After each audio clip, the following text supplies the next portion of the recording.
आखिर कौन है नोबेल पुरस्कार विजेता मोहम्मद यूनुस, जो बांग्लादेश के नए पीएम बन गए हैं। हिंसा की आग में जल रहे पड़ोसी मुल्क बांग्लादेश से फिलहाल राहत भरी खबर है। आरक्षण विरोधी प्रदर्शन और हिंसक झड़पों के बीच देश में तख्ता पलट होने के बाद अब वहां नई सरकार का गठन हो गया है। फिलहाल नोबेल शांति पुरस्कार विजेता मोहम्मद यूनुस ने अंतरिम सरकार के मुखिया के रूप में कमान संभाल ली है। बांग्लादेश के राष्ट्रपति मोहम्मद शहाबुद्दीन ने 84 वर्षीय यूनुस को पीएम पद के समक्ष मुख्य सलाहकार के रूप में शपथ दिलाई। तो चलिए जान लेते हैं आखिर कौन है मोहम्मद यूनुस।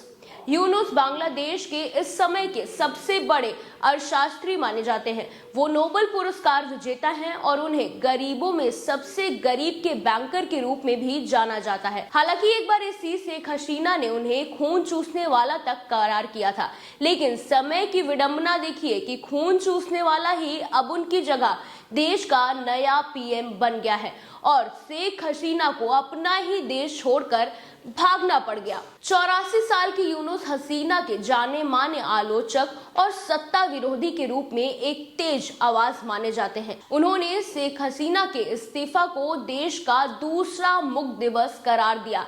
पेशे से अर्थशास्त्री और बैंकर यूनुस को 2006 में गरीब लोगों, विशेष रूप से महिलाओं की मदद के उद्देश्य से माइक्रो क्रेडिट के उपयोग का बेड़ा उठाने के लिए नोबेल शांति पुरस्कार दिया गया। नोबेल शांति पुरस्कार समिति ने यूनुस और उनके ग्रामीण बैंक को नीचे से आर्थिक और सामाजिक विकास बनाने के उनके प्रयासों के लिए सराहा था। यही वजह है कि छात्र आंदोलन में शामिल हर एक छात्र नेता उन्हें ही देश का अगला प्रधानमंत्री बनाना चाहता था और अब उनका यह सपना साकार भी हो गया।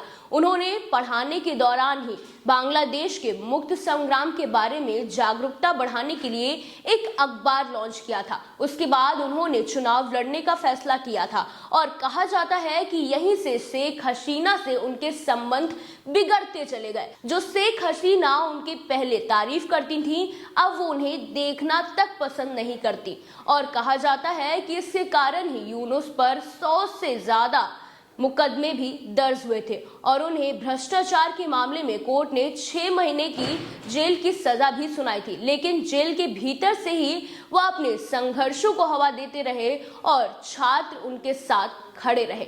मोहम्मद यूनुस ने हमेशा यह कहा कि शेख हसीना लोकतंत्र की कातिल है और भारत की शह पर तानाशाह बनकर बांग्लादेश की सत्ता को जबरदस्ती हथियार बना रहे हैं। कहा जाता है कि इसके बाद शेख हसीना ने यूनुस से खुद के लिए राजनीति का खतरा महसूस किया, लेकिन तब उन्हें यह अंदाजा नहीं था कि हालात बद से बदतर हो रहे हैं और जिसे वह जेल भेजने की तैयारी कर रही हैं, आज वही सरकार संभालने जा रहा है।